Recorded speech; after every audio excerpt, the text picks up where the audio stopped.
3 साल पहले मैंने एक साथ 4 लड़कियों को डेट किया था, जिसे पता चलने के बाद अपनी एक्स गर्लफ्रेंड से पीछा छुड़ाने के लिए मैं मंदिर भाग जाता हूँ और वहां पूरे 3 साल तक रहता हूँ। 3 साल बाद मैं वापस क्लाउड सिटी लौटता हूँ। मैं सोचता हूँ कि अब सीरियसली काम करूंगा और लड़कियों से दूर रहूंगा, लेकिन मैं जहां भी जाता हूँ वहां मुझे अपनी कोई ना कोई एक्स गर्लफ्रेंड मिल जाती है। रूम रेंट करने जाता हूँ, जिस पर मकान मालकिन भी मेरी एक्स गर्लफ्रेंड निकलती है। जॉब ढूंढने जाता हूँ, जिस पर वहां भी मेरी एक्स गर्लफ्रेंड मिल जाती है। टीवी सीरीज देखता हूँ, जिसमें मेन फीमेल कैरेक्टर भी मेरी एक्स गर्लफ्रेंड ही होती है। मैं समझ नहीं पाता कि आखिर मेरे साथ ऐसा ही क्यों होता है। मेरी एक्स गर्लफ्रेंड्स अभी तक मुझसे नाराज होती हैं और हर रात चुपके से मेरे बेड तक पहुंच जाती हैं। अचानक एक लड़ाई और तेज आवाज से मेरी आंख खुल जाती है। तभी कार में अनाउंसमेंट होता है, युनचेंग स्टेशन आने वाला है, सभी लोग उतरने की तैयारी कर लें। यह सुनकर मैं धीरे से खुद से कहता हूँ, अच्छा हुआ, वो सब बस एक लंबा नाइटमेयर था। स्टेशन के बाहर पहुंचते ही कुछ लड़कियां मेरी तरफ उंगली करके देखने लगती हैं, जिस पर वो कहती हैं, उस लड़के को देखो कितना हैंडसम है। अगर पहले वाली बात होती तो मैं थोड़ा एंजॉय करता, लेकिन अब मुझे सिर्फ डर लगता है। इसके बाद मैं अपने प्लान के हिसाब से नान्यांग में घर रेंट करने पहुंचता हूं। एजेंट ली वेइचियांग बड़े एक्साइटमेंट के साथ मुझे एक नए लग्जरी अपार्टमेंट में लेकर जाता है। वह कहता है, ये 70 स्क्वायर मीटर का फ्लैट है, इतना बड़ा और लग्जरी, और अभी सिर्फ 1000 युआन में मिल रहा है। जिस पर मैं हैरान होकर पूछता हूँ, ब्रदर ली, ये घर सच में सिर्फ 1000 युआन का है? मुझे यकीन ही नहीं होता, इतना सस्ता होना तो हद से ज्यादा है। जिस पर ली वेइकियांग मुस्कुराते हुए कहता है, टेंशन मत लो, मैं कोई फ्रॉड नहीं हूँ। ये लग्जरी अपार्टमेंट पहले स्कूल डिस्ट्रिक्ट हाउस था, लेकिन अब इसके दाम गिर गए हैं। लैंडलॉर्ड बस जल्दी से पैसे वापस पाना चाहती है। यह सुनकर मैं बहुत खुश हो जाता हूँ। मुझे लगता है कि मेरे अच्छे दिन शुरू हो रहे हैं और मैं तुरंत कॉन्ट्रैक्ट साइन कर देता हूँ। इसके बाद ली वेइचियांग मुझसे कहता है कि मैं थोड़ा वेट करूं। वो नीचे जाकर लैंडलॉर्ड को लेकर आता है और हैंडओवर करवा देता है। ज्यादा देर नहीं होती, तभी बाहर से ली वेइकियांग की आवाज आती है। उसके साथ एक लड़की अंदर आती है, जिसके हाथ में नीली अम्ब्रेला होती है। वह हंसते हुए कहती है, तुमने तो बहुत अच्छा काम किया, इतनी जल्दी ये फ्लैट रेंट पर दे दिया। मैं अचानक मुड़कर उसके पैरों की तरफ देखता हूँ। दरवाजे से अंदर आते ही उसकी हाई हील्स सबसे पहले नजर आती हैं और उसके सफेद पैर के टखने पर एक खास बर्थ मार्क बना होता है। यह देखकर मैं तुरंत वॉशरूम में छिप जाता हूँ। तभी बाहर लिविंग रूम से लैंडलॉर्ड की आवाज आती है, वो आदमी कहाँ है? जिस पर मैं अपनी आवाज बदलकर कहता हूँ, मेरे पेट में दर्द है, मुझे थोड़ा टाइम लगेगा, या फिर आप वीचैट छोड़ दीजिए, मैं बाद में ऐड कर लूंगा। मैं अपनी आवाज छुपाने की कोशिश करता हूँ, लेकिन बाहर वाली औरत अचानक ली वेइचियांग से पूछती है, मिस्टर, जो की आवाज कुछ अजीब नहीं लग रही, क्या ऐसी बहुत तेज चल रहा है? जिस पर उसे सर्दी हो गई है। लेकिन अगले ही पल वो अचानक पूछती है, तुमने अभी उसे मिस्टर झाओ कहा था, उसका पूरा नाम क्या है? जिस पर ली वेइकियांग कहता है, मैं बताना भूल गया, उस आदमी का नाम झाओ यांग है और वो अभी अभी क्लाउड सिटी वापस लौटा है। यह सुनते ही बाहर से एक अजीब सी हंसी सुनाई देती है। फिर धीरे धीरे कदमों की आवाज मेरी तरफ आने लगती है, जिसके बाद वो वॉशरूम के दरवाजे पर नॉक करती है और कहती है, झोयांग, अब नाटक बंद करो और जल्दी बाहर आओ। मैं गहरी सांस लेता हूँ और मजबूरी में दरवाजा खोल देता हूँ। काफी देर तक चुप रहने के बाद मैं ऑकवर्ड तरीके से मुस्कुराकर कहता हूँ, शाओ शुआंग। मेरे सामने खड़ी लड़की शु शाओ शुआंग होती है। वो युनचेंग यूनिवर्सिटी की सबसे फेमस लड़की हुआ करती थी और फिर वो उन्हीं 4 लड़कियों में से एक होती है जिन्हें मैंने एक साथ डेट किया था। मुझे आज भी वो दिन याद है जब वो पहली बार कॉलेज में आई थी। उसने नीली रिबन लगा रखी थी, काली ड्रेस पहनी थी। उसके लंबे पैर और कॉन्फिडेंट एटीट्यूड ने आते ही सबका अटेंशन अपनी तरफ खींच लिया था, जिस पर बहुत सारे लोग तुरंत उसके पीछे पड़ गए थे। लेकिन बात मेरी सोच से भी ज्यादा आसानी से हो गई थी, क्योंकि ये लड़की सेन यान फैमिली की बेटी थी और सिर्फ 1 महीने के अंदर ही वो मुझ पर पूरी तरह फिदा हो गई थी। उस वक्त वो मेरे लिए इतनी क्रेजी हो गई थी कि उसने यहां तक कह दिया था कि वो मुझे अपनी कंपनी का बॉस बना देगी और खुद मेरे साथ रहेगी। वो जितनी क्यूट थी उतनी ही खतरनाक भी थी। जब मेरा 4 लड़कियों वाला राज खुल गया था, तब सबसे पहले उसी ने मेरे ऊपर मिलियन युआन रिवॉर्ड लगा दिया था। अगर मुझे अपनी 4 एक्स गर्लफ्रेंड्स में से किसी एक से सबसे ज्यादा डर लगता था तो वो डेफिनेटली चू शाओशुआंग ही थी। इस वक्त इस रेंट वाले घर में माहौल बहुत अजीब हो जाता है, जिस पर ली वेचियांग समझ जाता है कि मामला ठीक नहीं है और वो चुपचाप वहां से निकल जाता है। मैं जल्दी से कहता हूँ, ब्रदर ली, ये घर मेरे लिए सही नहीं है, मुझे मेरा डिपॉजिट भी नहीं चाहिए, मैं ये घर रेंट नहीं करूंगा। जिस पर शु शाओशुआंग मुझे घूरते हुए कहती है, क्या तुम फिर से भागना चाहते हो? कॉन्ट्रैक्ट साइन हो चुका है, अब इतनी आसानी से नहीं जा सकते। अगर तुमने जाने की कोशिश की तो मैं तुम्हें कोर्ट में घसीट दूंगी। मैं अभी अभी क्लाउड सिटी वापस आया होता हूँ और वो आते ही मुझे केस में फंसाने की धमकी देने लगती है। मेरी जॉब भी अभी तक फिक्स नहीं हुई होती, मैं सच में इतना झंझट नहीं झेल सकता। जिस पर मैं तुरंत अपना एटीट्यूड बदल देता हूँ और हंसते हुए कहता हूँ, अरे मैं तो मजाक कर रहा था, इतना अच्छा घर में कैसे छोड़ सकता हूँ? शाओशुआंग, तुम सीरियसली ले गई क्या? जिस पर वो मुझे देखती है और कहती है, शाओ शुआंग, अभी किसी ने मुझे मिस शू कहा था ना। यह सुनकर मैं ऑकवर्ड होकर मुस्कुराता हूँ। वो फिर पूछती है, हमारे बीच क्या रिश्ता है बताओ। जिस पर मैं गहरी सांस लेकर धीरे से कहता हूँ, बेबी। ये दो शब्द सुनते ही ऐसा लगता है जैसे उनमें कोई मैजिक हो। शू शाओ शुआंग का चेहरा तुरंत लाल हो जाता है। वो घबराकर खिड़की की तरफ देखने लगती है और कहती है, कौन बेबी, क्या हम इतने क्लोज हैं? पास खड़ा ली वेइचियांग हमें ऐसे देखता है जैसे वो पत्थर बन गया हो। मुझे डर लगता है कि कहीं अगले ही पल शू शाओ शुआंग फिर से नाराज होकर चली न जाए। जिस पर मैं तुरंत बात बदल देता हूँ, रेंट की बात करता हूँ और उसे वीचैट पर 5,000 युआन ट्रांसफर कर देता हूँ। लेकिन वो जाने का कोई इरादा नहीं दिखाती, बल्कि वो धीरे धीरे मेरे और करीब आने लगती है। उसकी खुशबू सीधा मेरी सांसों तक पहुंचती है। फिर वो मुझे देखकर कहती है, क्या तुम चाहते हो कि मैं ऐसे ही चली जाऊं? यह सुनकर अपनी जान बचाने के लिए मैं फैसला करता हूं कि अब सच बोल देना ही सही रहेगा। जिस पर मैं कहता हूं, शाओशुआंग, मैं पिछले 3 साल से 4 टेम्पल्स में था। मैंने वहां बहुत कुछ सीखा है। मैं सच में तुम्हारा बहुत शुक्रगुजार हूं। मुझे पता है कि मैंने तुम्हारे साथ बहुत गलत किया था, लेकिन मैं कसम खाता हूं अब आगे से मैं कभी किसी के साथ ऐसा नहीं करूंगा। मैं बस इतना कहना चाहता हूं कि मैं अब अपनी बीमारी से ठीक हो चुका हूं, इसलिए प्लीज मुझे परेशान मत करो। यह सुनकर शू शाओ शुआंग कुछ देर के लिए चुप रह जाती है।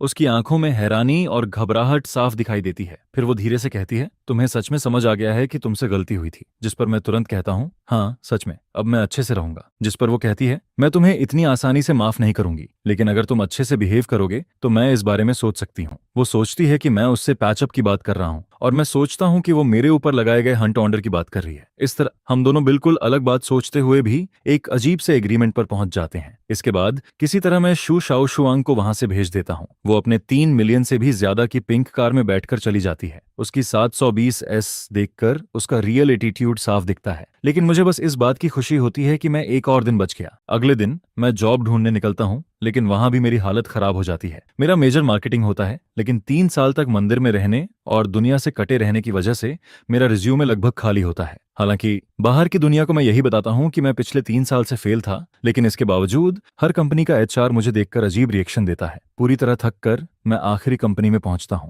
वहां इंटरव्यू रूम के बाहर कंपनी के स्टूडियो में कुछ गड़बड़ चल रही होती है। कोई कहता है कि किसी मॉडल की उंगली टूट गई है और इसी वजह से शूटिंग रुक गई है। जिस पर मैं मन ही मन सोचता हूं, क्या मैं 3 साल का बच्चा हूं जो इस तरह का बहाना मान लूंगा? तभी अंदर से एक आदमी गुस्से में कहता है, झो वेनेओ से कह दो कि मोशन मीडिया अब आगे कभी उसके साथ काम नहीं करेगी। वो खुद को समझता क्या है? इसी बीच मिस्टर झांग गुस्से में बाहर निकलता है। उसी समय मैं अपना मुड़ा हुआ रिज्यूमे हाथ में लेकर उदास चेहरा बनाए मीटिंग रूम से बाहर निकल रहा होता हूँ। मैं अभी हॉलवे से पूरी तरह बाहर भी नहीं निकल पाता। तभी उसकी नजर मुझ पर पड़ती है। वो मुझे ऊपर से नीचे तक देखता है और अगले ही पल उसका चेहरा बदल जाता है। जिस पर वो शॉक्ड होकर धीरे से कहता है, झो यांग। मैं मोशन मीडिया से बाहर निकलता हूँ। मेरा मूड पूरी तरह खराब हो चुका होता है। डिपॉजिट का पैसा भी खत्म होने वाला होता है और मैं सोचने लगता हूँ कि अब शायद मुझे खाना डिलीवर करना पड़ेगा। मैं अभी यही सोच ही रहा होता हूँ, तभी पीछे से वही एचआर भागते हुए आता है जिसने अभी मेरा इंटरव्यू लिया था। वो हाँफते हुए कहता है, 1 मिनट रुको। फिर वो कहता है, हमें लगता है कि तुम्हारी कंडीशन बहुत अच्छी है। क्या तुम्हें हमारे यहाँ काम करने में इंटरेस्ट है? यह सुनकर मेरी जिंदगी जैसे अचानक ऊपर नीचे होने लगती है। मुझे लगता है कि शायद मेरी सिंसियरिटी ने उन्हें इम्प्रेस कर दिया। मैं तुरंत कहता हूँ कि मैं मार्केटिंग का काम बहुत अच्छे से कर सकता हूँ, लेकिन मेरी बात पूरी होने से पहले ही एचआर ऑकवर्ड होकर मुझे रोक देता है। वो कहता है, असल में हम तुम्हें मार्केटिंग की जॉब नहीं देना चाहते, हम तुम्हें मॉडल बनाना चाहते हैं। यह सुनकर मैं कुछ देर के लिए चुप रह जाता हूँ। कॉलेज के टाइम पर भी किसी ने मुझे मॉडल बनने के लिए कहा था, लेकिन तब मैं अपनी 4 गर्लफ्रेंड्स के बीच इतना उलझा हुआ था कि मेरे पास बिल्कुल टाइम नहीं था। लेकिन अब सिचुएशन अलग होती है। यहाँ बेसिक सैलरी 8,000 होती है, ऊपर से कमीशन और डिविडेंड भी मिलता है, जबकि मार्केटिंग में सिर्फ 6,000 की सैलरी मिलती है। जिस पर मैं बिना कुछ सोचे तुरंत कॉन्ट्रैक्ट साइन कर देता हूँ। सर्वाइवल के लिए मैं मॉडल क्या, जरूरत पड़े तो ईंट भी उठा सकता हूँ। इसके बाद वो लोग मुझे एक प्रोफेशनल स्टूडियो में लेकर जाते हैं। मुझे लगता है कि शायद पहले कोई आसान ट्रेनिंग होगी, लेकिन वहां मौजूद लोग मुझे ऐसे देखने लगते हैं जैसे मैं कोई बहुत कीमती चीज हूँ। खासकर झोंग कुई नाम का फोटोग्राफर मुझे देखकर बार बार हैरान होता है। फिर वो लोग मुझे तेज लाइट्स के सामने खड़ा कर देते हैं और मेरी ऑकवर्ड मॉडलिंग करियर शुरू हो जाती है। लेकिन मुझे बिल्कुल नहीं पता होता कि इसके पीछे मिस्टर झांग का हाथ होता है। वही मिस्टर झांग जिसने कुछ देर पहले मेरे रिज्यूमे का मजाक उड़ाने वाले एचआर को डांटा था। इस वक्त वो दरवाजे की हल्की सी दरार से मुझे देख रहा होता है। उसकी आंखों में बहुत कॉम्प्लिकेटेड फीलिंग्स होती हैं। वो मुझे पोज करते हुए देखता है और धीरे से अपने होंठ काटता है। फिर वो मन ही मन कहता है, बेवकूफ, क्लाउड सिटी लौटकर भी मेरे पास नहीं आया और यही मिस्टर झांग दरअसल मोक्सिन मीडिया की बॉस जेंग यूवेई होती है। वो मेरी दूसरी एक्स गर्लफ्रेंड होती है। पूरी शूटिंग में करीब 5 घंटे लग जाते हैं। मैं अभी ठीक से सांस भी नहीं ले पाता। तभी एक असिस्टेंट मेरे पास आता है और कहता है, मिस्टर झांग आपसे मिलना चाहती हैं, प्लीज मेरे साथ आइए। मैं अंदर जाता हूँ। बॉस चेयर पर एक औरत मेरी तरफ पीठ करके बैठी होती है। उसकी आवाज थोड़ी जानी पहचानी लगती है। वो पूछती है, काम कैसा लग रहा है? जिस पर मैं कहता हूँ, काफी अच्छा है, थैंक्स, आपने मुझे ये मौका दिया। तभी वो अचानक पूछती है, तुम क्लाउड सिटी वापस कब आए? यह सुनते ही मेरे चेहरे की मुस्कान गायब हो जाती है। मैं सोचने लगता हूँ कि उसे कैसे पता चला कि मैं वापस आ गया हूँ। अगले ही पल वो धीरे से मुड़ती है। उसका चेहरा देखते ही मैं पूरी तरह शॉक हो जाता हूँ। वो झांग यूवेई होती है। उसे देखते ही मेरी पुरानी यादें वापस आने लगती हैं। कॉलेज के सेकंड ईयर की वो बारिश वाली रात, मूवी थिएटर और फिर उससे पहली मुलाकात। उस वक्त मैं बस एक गरीब स्टूडेंट था और वो मेरी उन 4 एक्स गर्लफ्रेंड्स में से एक होती है। लेकिन बाकी सबसे अलग वो वही इंसान होती है जिसके लिए मेरे दिल में सबसे ज्यादा गिल्ट होता है, क्योंकि सिर्फ वही ऐसी होती है जिसने मेरे साथ कभी बुरा नहीं किया। बाकी सब मुझे छोड़कर चली गई थी, लेकिन उसने कभी मुझे नीचे गिराने की कोशिश नहीं की। फिर वो मुझे देखकर धीरे से कहती है, जल्दी वापस आ जाते, 3 साल हो गए, मैंने तुम्हें देखा तक नहीं। 3 साल पहले की वो सिंपल और कमजोर लड़की अब एक स्ट्रांग फीमेल बॉस बन चुकी होती है। जिस पर मैं धीरे से कहता हूँ, तुम्हें अभी भी मेरी याद है? वो हल्का सा मुस्कुराती है और कहती है, मुझे लगा था तुम जैसे बड़े स्कमबैग मुझे भूल चुके होगे। यह सुनकर मैं शर्मिंदा होकर अपना सिर नीचे कर लेता हूँ। फिर मैं उसे पिछले 3 साल की सारी बातें बता देता हूँ, मंदिर में रहना, भागते रहना और बाकी सब कुछ। मेरी बात सुनने के बाद वो धीरे से अपना हाथ मेरे सिर पर रखती है, बिल्कुल वैसे ही जैसे वो पहले किया करती थी, क्योंकि वो मुझसे 2 साल बड़ी होती है और हमेशा मेरी केयर करती थी। उसकी इतनी सॉफ्टनेस देखकर मुझे शुशाओ शुआंग की धमकी से भी ज्यादा बुरा फील होने लगता है। मैं टाइम देखता हूँ, लगभग रात के 12 बज चुके होते हैं। बाहर बारिश भी हो चुकी होती है और सबवे भी बंद हो चुकी होती है। जिस पर मैं कहता हूँ, कोई बात नहीं, मैं टैक्सी लेकर चला जाऊंगा। लेकिन मैं अपनी बात पूरी करूं उससे पहले ही झेंग यूवेई खड़ी हो जाती है। वो अपनी कार कीज उठाती है और सीधे कहती है, मैं तुम्हें घर छोड़ देती हूँ। यह सुनकर मेरे होश उड़ जाते हैं। अगर वो मुझे घर तक छोड़ने गई और नीचे शु श्याओ शुआंग मिल गई तो सब खत्म हो जाएगा। लेकिन झांग यूवेई मेरी कोई बात नहीं सुनती। वो मुझे सीधा अपनी कार में बैठा लेती है। रास्ते में वो मेरी तरफ देखकर धीरे से सांस छोड़ती है और कहती है, सच में तुम अभी भी वैसे ही हो, तुम बिल्कुल नहीं बदले।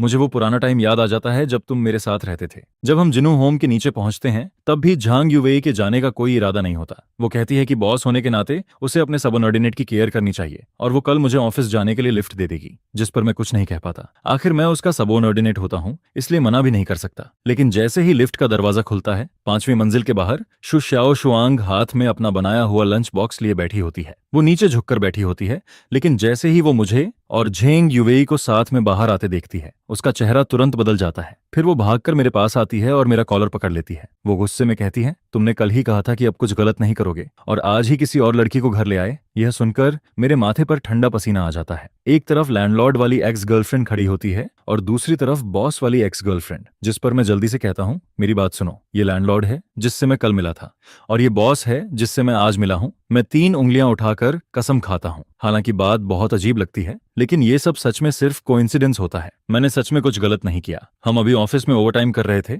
और ये बस मुझे घर छोड़ने आई है। जिस पर झांग यूवेई भी मेरी बात मान लेती है। वो कहती है कि हाँ, हम ओवरटाइम कर रहे थे। लेकिन फिर वो शु शाओ शुआंग की तरफ देखकर कहती है, लेकिन तुम लैंडलॉर्ड होकर आधी रात को यहाँ क्या कर रही हो? रेंट लेने आई हो क्या? जिस पर शु शाओ शुआंग तुरंत कहती है, ये मेरा घर है, मैं जब चाहूं यहाँ आ सकती हूँ। फिर वो दोनों एक दूसरे को घूरती हैं, जिसके बाद शु शाओ शुआंग कहती है, अगर मिसअंडरस्टैंडिंग है तो अंदर चलकर बात करते हैं, मैं आज रात झाओ यांग के साथ यहीं रहूंगी। जिस पर झांग यूवेई भी तुरंत कहती है, अगर तुम आ सकती हो तो मैं भी आ सकती हूँ, मुझे भी इससे बहुत सारी बातें करनी है। और फिर दोनों आपस में एग्री कर लेती हैं। लेकिन किसी ने भी मुझसे नहीं पूछा होता कि मैं क्या चाहता हूँ। 3 दिन पहले मंदिर में एक मॉन्क ने मुझे वार्निंग दी थी कि मुझे लड़कियों से दूर रहना चाहिए, लेकिन अब मैं इस सोफा पर बैठा होता हूँ। मेरे बाएं तरफ लैंडलॉर्ड एक्स गर्लफ्रेंड शु श्याओ शुआंग बैठी होती है और दाएं तरफ बॉस एक्स गर्लफ्रेंड झांग यूवेई बैठी होती है। मैं मन ही मन कहता हूँ, हे भगवान, अब मुझे कौन बचाएगा? इस अजीब और भारी माहौल को खत्म करने के लिए मैं कहता हूँ कि चलो लेट नाइट स्नैक खाते हैं। जिस पर श्याओ शुआंग मुझे वो लंच बॉक्स देती है।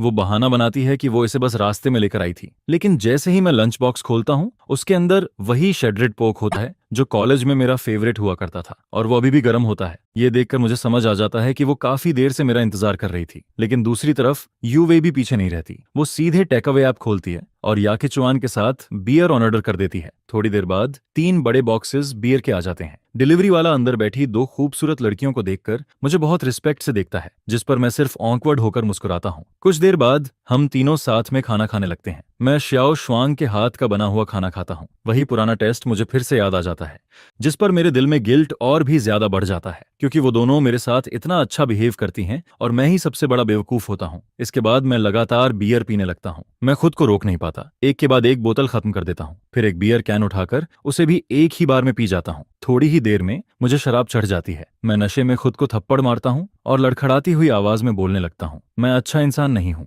लेकिन आगे से अगर तुम दोनों को कभी कोई परेशानी हुई तो मैं जरूर तुम्हारी हेल्प करूंगा। इसके बाद मुझे कुछ भी ठीक से याद नहीं रहता। मुझे बस इतना याद रहता है कि शिव शाओशुआंग और झांग युवेई दोनों मिलकर मुझे उठाकर बेड तक लेकर जाती हैं, जिस पर युवेई धीरे से मुझे कंबल ओढ़ा देती है और मेरे सिर पर हाथ फेरती है। उसी समय मुझे शु शाओशुआंग की आवाज सुनाई देती है।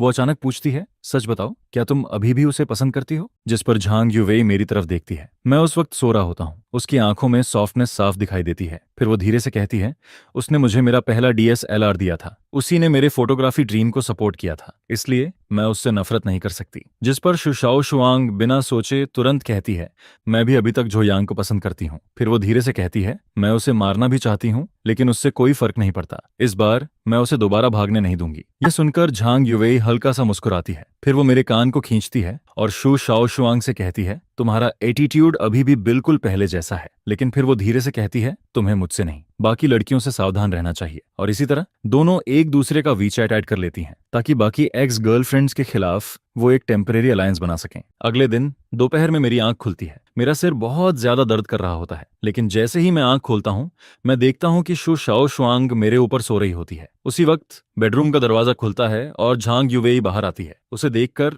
मेरा दिमाग पूरी तरह खाली हो जाता है। मुझे लगता है कि कल रात नशे में मैंने जरूर कोई बहुत बड़ी गलती कर दी होगी। जिस पर मैं घबराकर पूछता हूँ, कल रात मैंने कुछ किया था क्या? लेकिन वो दोनों मुझे देखकर हंसने लगती हैं। फिर झांग युवेई कहती है, तुम तो कल रात मरे हुए इंसान की तरह सो रहे थे, कुछ भी नहीं हुआ। यह सुनकर मैं राहत की सांस लेता हूँ। आज झांग युवेई अच्छे मूड में होती है, इसलिए वो मुझे एक दिन की छुट्टी दे देती है। कंपनी जाने से पहले वो पूरे घर को अच्छे से साफ भी कर देती है। फिर जाते जाते मुझे वार्निंग देती है कि उसके ना रहने पर मैं कोई गड़बड़ ना करूं। इसके बाद शु शाओशुआंग भी उठ जाती है और जैसे ही उसे कल रात की अपनी बात याद आती है, उसका चेहरा तुरंत लाल हो जाता है, क्योंकि उसने खुद कहा था कि वो अभी भी झोबियांग को पसंद करती है। यह सोचकर वो शर्म से कहीं छिप जाना चाहती है। जिस पर मैं धीरे से कहता हूँ, शाओशुआंग, तुम उठ गई। फिर मैं उससे पूछता हूँ, तुमने और झांग युवेई ने कल रात क्या बात की थी? जिस पर वो मुझे घूर कर कहती है, बहुत सारी बातें, जैसे कि तुम्हें सोते हुए ही मार देना चाहिए या नहीं। यह सुनकर मेरी रीढ़ की हड्डी तक ठंडी पड़ जाती है। मैं मन ही मन कसम खाता हूँ कि अब आगे से मैं कभी शराब नहीं पीऊंगा। इसके बाद सुबह की धूप कमरे में आ रही होती है। मैं चुपचाप शु शाओशुआंग के पीछे खड़ा होकर उसके बाल ठीक करने लगता हूँ और उस पल मुझे ऐसा फील होता है जैसे मैं फिर से 3 साल पहले वाले दिनों में वापस पहुंच गया हूँ। आज दोपहर एक अच्छी मूवी लगी हुई है, जोयांग, चलो साथ में देखने चलते हैं। शु शाओशुआंग मुझे दोपहर में मूवी देखने के लिए बुलाती है, लेकिन मैं मना कर देता हूँ। मैं कहता हूँ, आज नहीं, आज मुझे कंपनी जाना है। जॉब का पहला दिन है, मुझे अपने कॉलेग्स पर अच्छा इंप्रेशन छोड़ना है। जिस पर वो थोड़ा नाराज होकर मुझे देखती है। फिर जैसे ही मैं जाने लगता हूँ, वो अचानक अपना एक और टैलेंट दिखा देती है।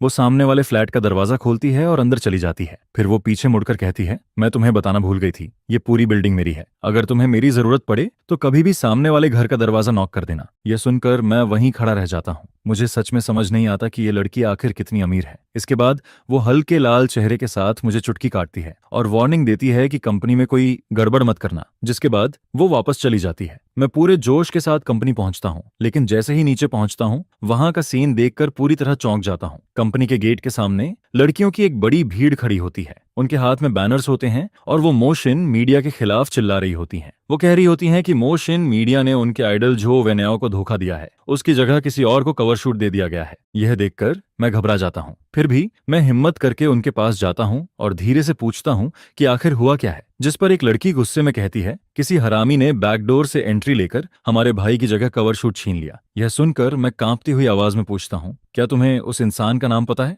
जिस पर वो और भी गुस्से में कहती है, उस कमीने का नाम जो यांग है। यह सुनते ही मैं वहीं जम जाता हूँ। मेरे सामने खड़ी वही लड़कियां जो मुझे मार डालने की बात कर रही होती हैं, असल में मेरे ही खिलाफ खड़ी होती हैं। मेरे चेहरे की मुस्कान धीरे धीरे गायब हो जाती है। काफी देर बाद मुझे समझ आता है कि जिस आदमी को ये सब लोग गाली दे रही हैं, वो मैं ही हूँ। जिस पर अपनी जान बचाने के लिए मैं ऐसे बिहेव करने लगता हूँ जैसे मैं कोई राह चलता आदमी हूँ।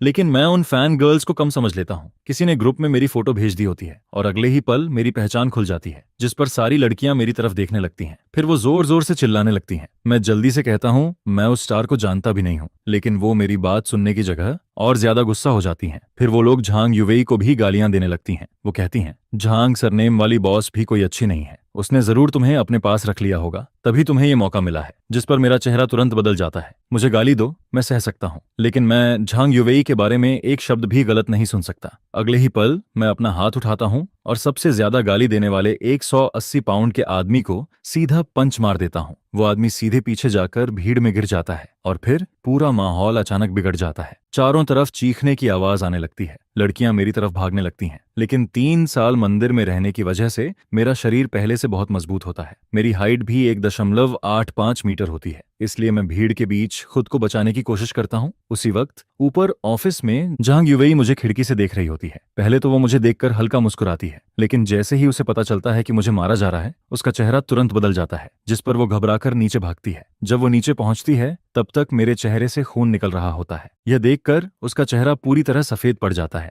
उसके दिल में बहुत दर्द होता है, लेकिन उसे इस बात का दुख नहीं होता कि मैंने उन लड़कियों को मारा। उसे इस बात का दुख होता है कि मेरी वजह से उसकी कंपनी को नुकसान हो सकता है, क्योंकि अगर ये बात हॉट सर्च पर चली गई तो मोशन मीडिया की 3 साल की मेहनत बर्बाद हो सकती है। जिस पर झांग युवेई जल्दी से मेरे पास आती है। वो दोनों हाथों से मेरा चेहरा पकड़ती है और चेक करती है कि मुझे कितनी चोट लगी है। जब उसे पता चलता है कि चोट ज्यादा नहीं है, तब वो अचानक गुस्से में कहती है, क्या तुम पागल हो? मैंने तुम्हें छुट्टी दी थी, फिर तुम कंपनी क्यों आए? जिस पर मैं धीरे से कहता हूँ, सिस्टर वेई, गुस्सा मत हो। फिर मैं कहता हूँ, तुम बस ये बोल देना कि मैं टेम्परेरी वर्कर हूँ, सारी गलती मेरे ऊपर डाल दो और मुझे निकाल दो। मैं सोचता हूँ कि वो कंपनी की वजह से परेशान है, इसलिए मैं उसे बचाना चाहता हूँ, लेकिन मेरी बात सुनकर वो कुछ देर के लिए चुप रह जाती है। ऐसा लगता है जैसे वो कुछ कहना चाहती है, लेकिन उससे पहले ही पुलिस मुझे पकड़ कर ले जाती है और अब मुझे 7 दिन की डिटेंशन होने वाली होती है। जैसा मैंने सोचा था वही होता है। थोड़ी ही देर में मीडिया कंपनी के एक मेल एम्प्लॉय और फीमेल फैंस के बीच हुई लड़ाई हॉट सर्च पर आ जाती है। हर तरफ न्यूज फैल जाती है। इंटरनेट पर ऐसे वीडियोस घूमने लगते हैं जिन्हें जानबूझकर एडिट किया गया होता है, जिस पर मुझे विलेन की तरह दिखाया जाता है, जैसे सारी गलती सिर्फ मेरी हो। उसी समय शाम को युंगवांग बिल्डिंग के नीचे एक ब्लैक नैनी कार आकर रुकती है। उसमें से एक लंबी खूबसूरत लड़की बाहर निकलती है। उसकी खूबसूरती देखते ही हर कोई उसे पहचान लेता है। वो पेरेंट्स होती है, एंटरटेनमेंट इंडस्ट्री की सबसे फेमस एक्ट्रेस। वो आज की सबसे बड़ी स्टार होती है और साथ ही इमोशन मीडिया की सबसे इंपॉर्टेंट आर्टिस्ट भी होती है। लिफ्ट में उसका असिस्टेंट उसे मेरे फाइट वाला हॉट सर्च दिखाता है। वो मजाक में कहता है जो वेनेओ के फैंस को किसी ने पीट दिया, लेकिन जैसे ही पेरेंट्स उस वीडियो में मेरा चेहरा देखती है, उसका चेहरा अचानक बदल जाता है। उसके हाथ कांपने लगते हैं। फिर वो धीरे से पूछती है, इस आदमी का नाम क्या है? जिस पर असिस्टेंट कहता है, इसका नाम जो यांग है, ये मोशन मीडिया का नया मेल मॉडल है और अभी इसे पुलिस पकड़ कर ले गई है। यह सुनते ही पेरेंट्स की आंखों में एक अजीब सी चमक आ जाती है। फिर वो तुरंत कहती है, आज रात के अंदर जो यांग से जुड़ी सारी हॉट सर्च हटा दो। उसकी आवाज गुस्से और एक्साइटमेंट से कांप रही होती है। सारे मीडिया रिसोर्सेज इस्तेमाल करो, जो वेनेओ के सारे काले राज निकालो और उस फाइट वाली वीडियो का ओरिजिनल वर्जन भी ढूंढो। मैं चाहती हूँ कि जो वेनेओ अभी के अभी खत्म हो जाए। इस बार जो यांग ने किसी नॉर्मल मुसीबत को नहीं छेड़ा था। इस बार उसने सीधे अपनी एक्स गर्लफ्रेंड्स को मैदान में बुला लिया था। और जिस रात मैं लॉकअप में पहली बार सो रहा होता हूँ, उसी रात कुछ लोग पूरी रात जागने वाले होते हैं। उसी समय शु शाओशुआंग किचन में गाना गुनगुनाते हुए मेरे लिए पोटैटो बीफ स्टू बना रही होती है। वो पूरे खुश मूड में होती है, क्योंकि वो सोच रही होती है कि मैं बाहर आते ही उसके साथ मूवी देखने जाऊंगा। लेकिन तभी झांग युवेई का वीचैट मैसेज आता है। उसमें लिखा होता है कि झाओ यांग लड़ाई की वजह से 7 दिन के लिए अंदर चला गया है। यह सुनते ही शु शाओशुआंग का पूरा मूड खराब हो जाता है। उसका सारा स्वीट सपना उसी वक्त टूट जाता है और जैसे ही उसे पता चलता है कि यह सब झो वेनेओ नाम के एक ट्रैफिक स्टार की वजह से हुआ है, उसकी आंखें तुरंत ठंडी हो जाती हैं। जिस पर वो तुरंत किसी को फोन लगाती है और कहती है, मुझे तुमसे एक काम करवाना है। उधर उसी वक्त झो वेनेओ एक आलीशान मैंशन में लगभग 50 साल की एक औरत के साथ जश्न मना रहा होता है। उसे लगता है कि उसने सारी गंदगी मेरे ऊपर डाल दी है और अब मैं पूरी तरह बर्बाद हो जाऊंगा। वो मन ही मन सोचता है कि अब मैं हमेशा के लिए खत्म हो चुका हूं। लेकिन अगली सुबह उसके सामने कुछ और ही होने वाला होता है। सुबह सुबह उसका असिस्टेंट घबराया हुआ उसके पास आता है और कहता है, ब्रदर याओ, बहुत बड़ी प्रॉब्लम हो गई है। जिस पर झो वेनेओ जल्दी से वेइबो खोलता है और वहां जो वो देखता है उसे देखकर उसके होश उड़ जाते हैं। टॉप 50 ट्रेंडिंग में से 32 टॉपिक्स सिर्फ उसी के खिलाफ होते हैं। उसके नाइट क्लब वाले स्कैंडल्स, उसके पुराने अफेयर्स और उसके सारे डर्टी सीक्रेट्स एक एक करके सामने आने लगते हैं। और फिर सबसे बड़ा धमाका होता है, उसकी उस उम्रदराज औरत के साथ वाली हाई डेफिनेशन फोटोज पूरी इंटरनेट पर फैल जाती हैं। लेकिन सबसे ज्यादा डेंजरस चीज होती है उस फाइट वाले केस का सच बाहर आना। पूरा ओरिजिनल वीडियो सामने आ जाता है और उसमें साफ दिखता है कि मैं किसी को बिना वजह नहीं मारता, मैं सिर्फ इसलिए फाइट करता हूं क्योंकि उन्होंने मुझे मजबूर किया था। जिस पर पूरी पब्लिक ओपिनियन अचानक बदल जाती है। मैं विलेन से विक्टिम बन जाता हूं और जो वेन्याओ जिसकी इमेज पहले परफेक्ट थी वो एकदम नीचे गिर जाती है। उसके सारे ब्रांड डील्स कैंसिल हो जाते हैं, सारे एंडोर्समेंट्स खत्म हो जाते हैं और फिर युनचेंग का सबसे बड़ा ब्लैक मटेरियल ग्रुप सीधा ऑर्डर देता है कि अब पूरे इंडस्ट्री में झो वेन्याओ को बैन किया जाएगा। जिस पर झो वेन्याओ अपने बेड पर बैठा रह जाता है।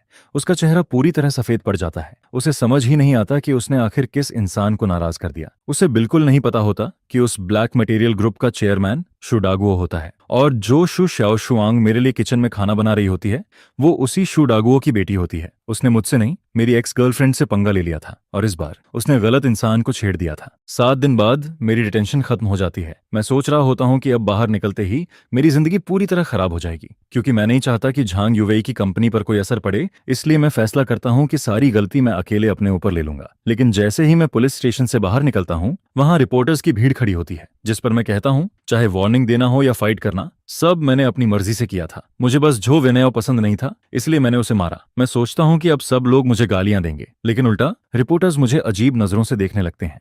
कुछ लोग तो मुझे थम्स अप तक दे देते हैं। यह देखकर मैं पूरी तरह कंफ्यूज हो जाता हूं। उसी समय झांग युवेई जल्दी से कार लेकर वहां पहुंचती है। वो मुझे बैठाती है और मुस्कुराते हुए कहती है, अपना फोन देखो। जिस पर मैं फोन खोलता हूं और मुझे पता चलता है कि इन 7 दिनों में पूरी दुनिया बदल चुकी होती है। झो वेन्याओ के सारे सीक्रेट्स बाहर आ चुके होते हैं। उसके अफेयर्स, उसके लाइज, उसकी चीटिंग, सब कुछ इंटरनेट पर फैल चुका होता है। और मैं, जिसने गुस्से में किसी को मारा था, अचानक लोगों की नजर में हीरो बन गया होता हूं। जिस पर झांग युवेई अचानक कार रोक देती है। फिर वो मेरी तरफ देखती है। उसकी आंखें थोड़ी नम होती हैं। फिर वो धीरे से पूछती है, झोयांग, मैंने उस दिन पूरी वीडियो देखी थी, क्या तुमने उनसे सिर्फ इसलिए फाइट की क्योंकि वो मुझे गालियां दे रहे थे? जिस पर मैं धीरे से कहता हूं, वो लोग बहुत बुरा बोल रहे थे, लेकिन मैं अपनी बात पूरी करूं उससे पहले ही जेंग युवेई की आंखों से आंसू निकलने लगते हैं। वो मेरा हाथ पकड़ लेती है और कहती है, तो फिर तुमने मुझे पहले क्यों नहीं बताया? मैं उसे देखकर कुछ कहने ही वाला होता हूं, लेकिन अगले ही पल वो अचानक मेरा सिर पकड़ लेती है और फिर उसके नरम होंठ सीधे मेरे होंठों पर आ जाते हैं। यह देखकर मैं पूरी तरह फ्रीज हो जाता हूं। जिस पर झांग युवेई भी तुरंत लाल हो जाती है। फिर वो जल्दी से कार स्टार्ट करती है और मुझे वापस कंपनी लेकर जाने लगती है। लेकिन अंदर ही अंदर वो एक फैसला कर चुकी होती है। वो मन ही मन कहती है, सॉरी शाओशुआंग, लेकिन मैं अब भी झाओ यांग को छोड़ नहीं सकती। इसके बाद पूरी कार में अजीब सा माहौल हो जाता है। मैं बार बार अभी वाला किस याद करता रहता हूँ। 3 साल की मेहनत और कंट्रोल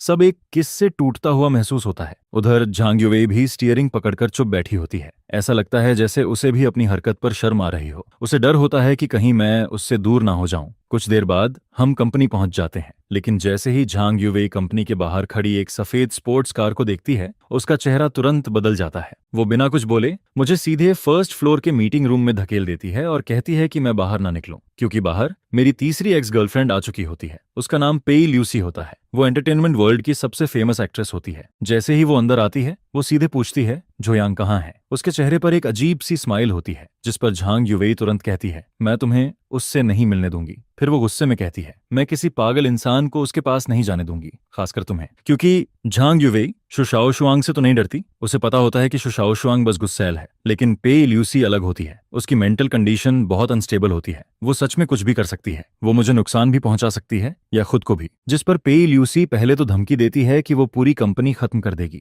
लेकिन जब झांग युवेई नहीं मानती तो अगले ही पल पेई ल्यूसी की आंखों में आंसू आ जाते हैं। वो ऐसे रोने लगती है जैसे अभी टूट जाएगी। लेकिन जब झांग युवेई फिर भी नहीं मानती, तब उसका चेहरा अचानक बदल जाता है। उसकी असली पागल स्माइल वापस आ जाती है। फिर वो बाहर खड़ी न्यूज वंस की तरफ इशारा करती है और कहती है, बाहर इतने सारे रिपोर्टर्स खड़े हैं, अगर उन्हें पता चल गया कि झो यांग मेरा एक्स बॉयफ्रेंड है तो क्या होगा? उसकी आवाज में अजीब एक्साइटमेंट होती है, क्योंकि पेई ल्यूसी ऐसी इंसान होती है जिसे फर्क नहीं पड़ता कि वो खुश रहेगी या नहीं। उसे सिर्फ इस बात की परवाह होती है कि वो झो यांग के साथ रह सके, चाहे उसके लिए दोनों को साथ में बर्बाद ही क्यों ना होना पड़े। इस पागल इंसान के सामने, जो न सिर्फ खुद को खत्म कर सकता है बल्कि मुझे भी अपने साथ खींच सकता है, झांग युवेई आखिरकार मेरी जान बचाने के लिए मजबूरी में अपना सिर झुका देती है। जिस पर वो कहती है, ठीक है, मैं तुम्हें उससे मिलने दूंगी। कॉन्फ्रेंस रूम के बाहर झांग युवेई पेई ल्यूसी को दरवाजे के अंदर जाने से पहले रोक देती है और इस टॉप एक्ट्रेस की बेहद अनस्टेबल मेंटल कंडीशन को देखकर युवेई जिद करती है कि वो सिक्योरिटी चेक स्टिक से उसकी तलाशी लेगी।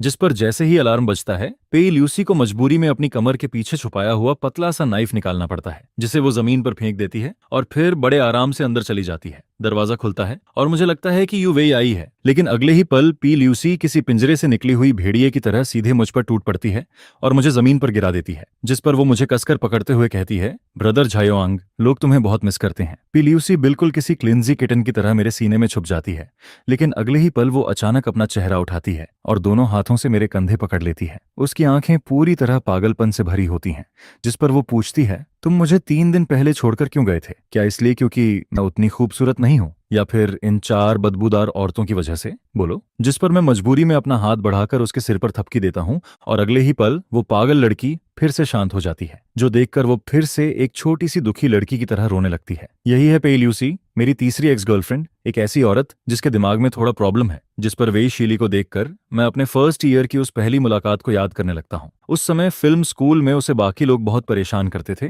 और वो जोर से मेरे पास आकर मेरा कांटेक्ट मांगती है, जिस पर मैं दूर खड़े उन लोगों को देखकर हंस देता हूँ जो उसका मजाक उड़ा रहे होते हैं, और फिर मैं सीधे उससे कहता हूँ, अगर तुम नहीं चाहती कि लोग तुम्हें परेशान करें तो तुम्हें खुद मजबूत बनना पड़ेगा। लेकिन उस समय मुझे नहीं पता था कि वो सिंगल पेरेंट फैमिली में बड़ी हुई है और उसकी माँ ने उसे करेक्शन स्कूल भेज दिया था, जहां कई सालों तक उसका ब्रेन वॉश और सप्रेसियन होता रहा था। मेरी वो बात उसके अंदर छुपे हुए मॉन्स्टर को बाहर निकालने वाली चाबी बन जाती है, जिस पर उसी दिन उसने अपने 5 रूममेट्स को घायल कर दिया था और बाद में मुझे सिर्फ एक मैसेज भेजती है जिसमें लिखा होता है, मैंने उन्हें मारा और मैं वापस आ गई। गुड जॉब, है ना? इसके बाद उसकी दुनिया में सिर्फ 2 लोग बचते हैं, वो और मैं। शुरुआत में जब मैं उसके साथ था तब मुझे सिर्फ इतना लगता है कि पे ल्यूसी बहुत ज्यादा पॉजिटिव है, जिस पर फर्स्ट ईयर में ही मैं उससे ब्रेकअप करना चाहता था, लेकिन तभी मैं उसे पागलों की तरह बेकाबू होते देखता हूँ। वो एक डैगर पकड़कर मुझे होटल रूम में बंद कर देती है और वो पागल एक्सपीरियंस ऐसा था जिसकी वजह से मैं दोबारा कभी ब्रेकअप का नाम लेने की हिम्मत नहीं करता। इसके बाद मैं उसकी नेचर को समझ जाता हूँ। हालांकि उसकी मेंटल कंडीशन खराब है, लेकिन उसका दिल सॉफ्ट है, हार्ड नहीं।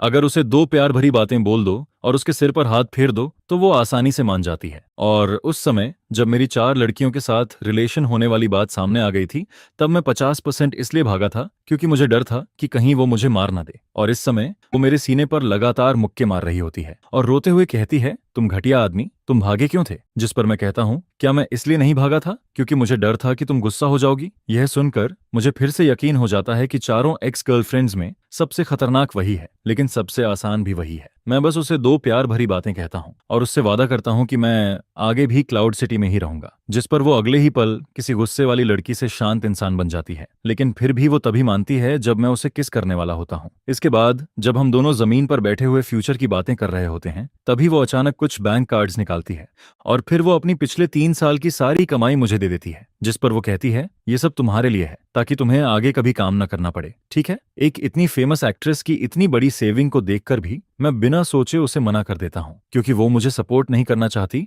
वो सच में मेरा ख्याल रखना चाहती है। जिस पर मैं उससे कहता हूँ, तुम अपनी स्टार वाली लाइफ जीती रहो और मैं यहाँ अपना काम करता रहूंगा, लेकिन मैं तुमसे प्रॉमिस करता हूँ, जब भी तुम मुझे ढूंढने आओगी मैं हमेशा यहीं मिलूंगा। यह सुनकर वो चुपचाप मेरे सीने में आकर लिपट जाती है और आखिरकार वो अपने अंदर की वो एक्सट्रीम कंट्रोल वाली चाहत को थोड़ा छोड़ देती है। उसी समय झांग युवेई दरवाजे पर नॉक करती है और याद दिलाती है कि बाहर के रिपोर्टर्स अब अंदर घुसने वाले हैं, जिस पर मुझे समझ आता है कि ये सारे रिपोर्टर्स असल में पे ल्यूसी ही लेकर आई थी ताकि झांग युवेई मजबूरी में उसे मुझसे मिलने दे। इसके बाद मैं सिस्टर वेई से माफी मांगने के लिए कहता हूँ, जिस पर पे ल्यूसी पहले तो इंस्टिंक्टिवली मुंह बना देती है, लेकिन मेरी तरफ देखकर तुरंत मान जाती है। जिस पर वो कहती है, ठीक है, मैं माफी मांग लूंगी, आगे से तुम जो कहोगे मैं वही करूंगी। इसके बाद मैं सेफ तरीके से कॉन्फ्रेंस रूम से बाहर निकल आता हूँ, जिस पर झांग युवेई आखिरकार राहत की सांस लेती है और फिर वो अपना बंद हाथ खोलती है, जिसे देखकर मुझे समझ आता है कि उसने अपने हाथ में कुछ छुपा रखा था। तभी समझ आता है कि अभी थोड़ी देर पहले पे ल्यूसी इतनी देर तक उसे बाहर क्यों नहीं निकाल रही थी। लेकिन कॉन्फ्रेंस रूम के अंदर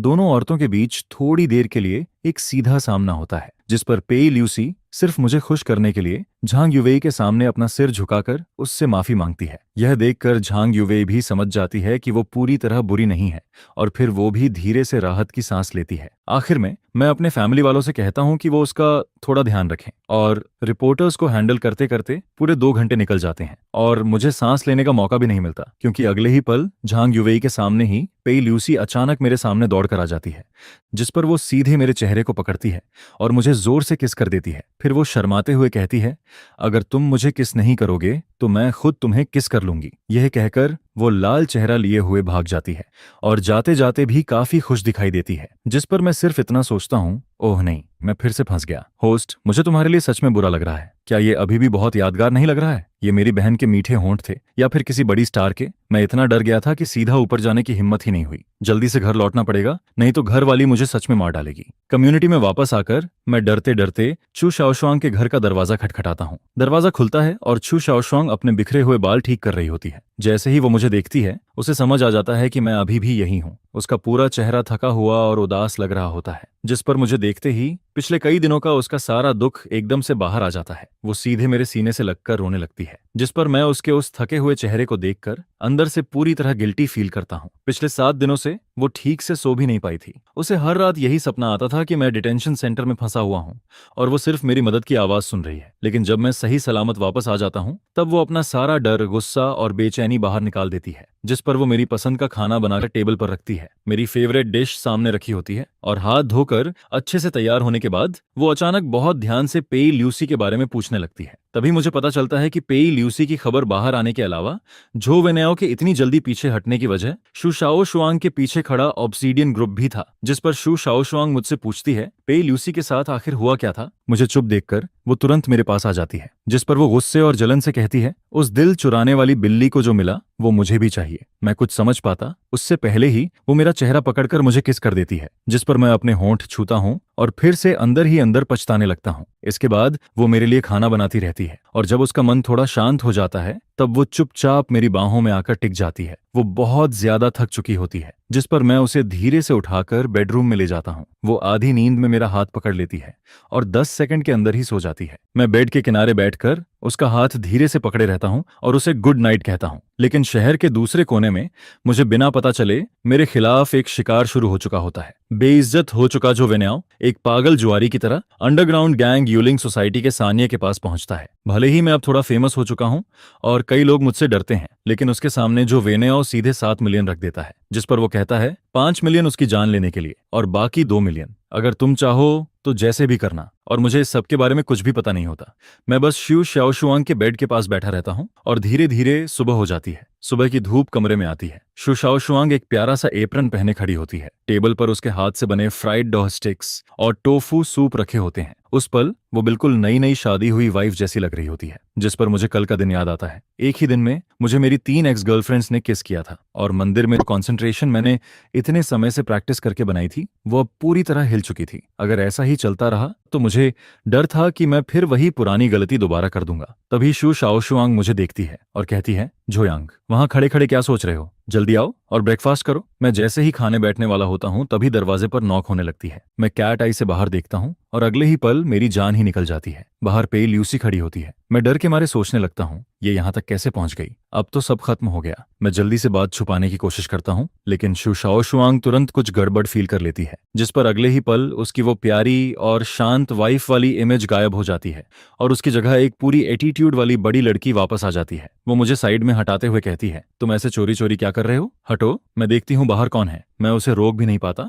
और वो सीधे दरवाजा खोल देती है। दरवाजे के बाहर पेई ल्यूसी खड़ी होती है। वो पहले धीरे से कुछ बोलने वाली होती है, लेकिन फिर उसकी नजर शू शाओशुआंग पर पड़ती है, जिस पर दोनों एक दूसरे को घूरने लगती हैं। सबसे मुश्किल 2 एक्स गर्लफ्रेंड्स इस पल आमने सामने खड़ी होती हैं। शू शाओशुआंग हल्की सी मुस्कान के साथ कहती है, ओह, तो तुम हो बड़ी स्टार। अब समझ आया अभी ये इतना नर्वस क्यों था। जिस पर पेई ल्यूसी भी सीधे मेरी तरफ हाथ हिलाती है, लेकिन अगले ही पल उसकी आंखें तेज हो जाती हैं और वो शू शाओशुआंग से पूछती है, तुम यहाँ क्या कर रही हो? शू शाओशुआंग बिना डरे जवाब देती है, ये पूरा बिल्डिंग हमारी फैमिली की प्रॉपर्टी है। मैं जहां चाहूं रह सकती हूँ और जिसके साथ चाहूं रह सकती हूँ। फिर वो मेरी तरफ देखकर कहती है, मैं तो भूल ही गई थी कि तुम सिर्फ एक फूलदान जैसी हो। जिस पर पेई ल्यूसी का चेहरा तुरंत बदल जाता है। वो कहती है, शू शाओशुआंग, तुम्हें लगता है कि सिर्फ पैसे के दम पर तुम इसे अपने साथ रख सकती हो? पेई ल्यूसी की ये बात सीधा शू शाओशुआंग के सबसे दर्द वाले पॉइंट पर लगती है। मैं जल्दी से बात बदलने की कोशिश करता हूँ, जिस पर मैं मुस्कुराते हुए पेई ल्यूसी से कहता हूँ, चलो बाहर घूमने चलते हैं। लेकिन वो मुझे पूरी तरह इग्नोर कर देती है और कहती है, मेरे पास टाइम नहीं है, आज इसे मेरे साथ काम पर जाना है। जिस पर शू शाओ शुआंग तुरंत जवाब देती है,